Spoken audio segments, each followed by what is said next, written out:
रूस में फंसे यात्रियों को लेने पहुंचा एयर इंडिया का दूसरा विमान सैन फ्रांसिस्को के लिए भरी उड़ान।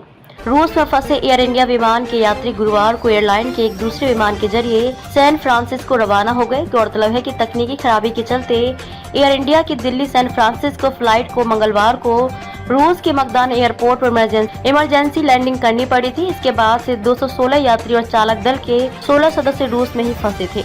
एयर इंडिया ने उन्हें अपने गंतव्य तक पहुंचाने के लिए बुधवार को एक फेरी फ्लाइट रवाना कर दी थी। एयर इंडिया ने गुरुवार को ट्वीट कर कहा कि air India flight AI 173D मकदान से सैन फ्रांसिस्को के लिए 8 जून को स्थानीय समय अनुसार सुबह 10:27 पर उड़ान भर चुकी है और इसके रात 12:15 तक सैन फ्रांसिस्को एयरपोर्ट पर पहुंचने का अनुमान है। एयरलाइन ने कहा कि यात्रियों को जल्द से जल्द रवाना करने के लिए एयर इंडिया ने सैन फ्रांसिस्को एयरपोर्ट पर अतिरिक्त मदद रखी है ताकि यहां पहुंचने पर सभी यात्रियों के क्लियरेंस से जुड़ी औपचारिकताओं को जल्द से जल्द पूरा कर लिया जाए। इसी ट्वीट में कहा गया कि सैन फ्रांसिस्को एयरपोर्ट पर मौजूद टीम यात्रियों की हर तरह से मदद के लिए तैयार है, न सिर्फ चिकित्सीय सेवा के लिए बल्कि उनके परिवहन की जरूरतों और इसके बाद हो सकने वाली मदद के लिए भी। इंजन में खराबी की वजह से हुई थी इमरजेंसी लैंडिंग। इससे पहले मंगलवार को दिल्ली सैन फ्रांसिस्को उड़ान संख्या AI 173 216 को मगादान हवाई अड्डे की ओर मोड़ लिया गया था क्योंकि इसके एक इंजन में बीच हवा में खराबी आ गई थी। इसके बाद रूस के मकदान हवाई अड्डे पर इमरजेंसी लैंडिंग कराई गई थी।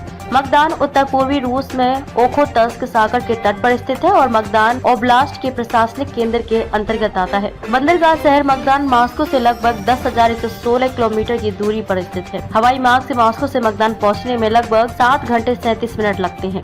एयर इंडिया ने ही की थी यात्रियों के लिए ठहरने की व्यवस्था। एयर इंडिया ने पहले अपने बयान में कहा था कि सभी यात्रियों और चालक दल के सदस्यों को होटल में ठहरने की व्यवस्था की गई है, लेकिन बुधवार को उसने कहा कि बुनियादी ढांचे की बाधाओं के कारण उन्हें अस्थायी आवासों में रखने के लिए मजबूर होना पड़ा। रूस में फंसे भारतीयों को दवाओं और खाने के सामान की किल्लत। रूस में फंसे भारतीयों को रात भर दवाओं और खाने के सामान की किल्लत का सामना करना पड़ा। रूस में जहां भारतीय फंसे हैं वहां एयर इंडिया का कोई ग्राउंड स्टाफ नहीं है, जिसके चलते यात्रियों को मुश्किलों का सामना करना पड़ा। सोशल मीडिया पर कई वीडियो वायरल हो रहे हैं जिसमें कुछ यात्री जमीन पर गद्दे में सोते दिख रहे हैं। भाषीय बाधाओं के कारण इन्हें स्थानीय प्रशासन से बात करने में भी दिक्कत का सामना करना पड़ा।